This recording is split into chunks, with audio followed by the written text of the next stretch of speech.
अस्सलाम वालेकुम फ्रेंड्स, उम्मीद है कि आप सब खैरियत से होंगे। तो क्या आप लोग जानते हैं कि आप लोगों के बाल बैंगन से भी काले हो सकते हैं, वो भी हमेशा मरते दम तक बाल काले ही रहेंगे। तो ये बहुत ही आसान सा ऑयल है, इसको लास्ट में घर बार बना कर रख लीजिएगा। इंशाल्लाह आपको बहुत ज़्यादा ज़बरदस्त रिजल्ट मिलने वाला है। इससे पहले चैनल बनी है तो चैनल को लाजमी सब्सक्राइब कर लीजिएगा। वक्त से पहले सफ़ेद बाल आजकल हर दूसरे शख्स का मसला है। बालों को काला करने के लिए मुख्तलिफ किस्म की डाइट्स का इस्तेमाल करते हैं, लेकिन वो बहुत ज़्यादा नुकसानदा होती है और सर की जिल्द को भी नुकसान पहुंचाती हैं।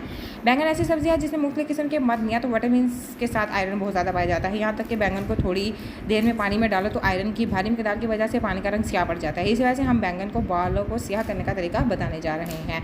सबसे पहले बैंगन को धोकर काट लेना है और अरंडी का तेल, जिसे कैस्टर ऑयल भी कहते हैं, उसमें डालकर रात भर के लिए छोड़ देना है। इसके बाद दोनों को इतना पकाना है कि बैंगन जलकर काला हो जाए। तेल को छानकर अलग कर लें। इस तेल के मुसलसल इस्तेमाल से आपके बाल 1 महीने में स्याह हो जाएंगे, सर की जिल्द में खुश्की या दीगर इन्फेक्शन भी खत्म हो जाएंगे और बाल ज़िंदगी भर के लिए सफ़ेद नहीं होंगे।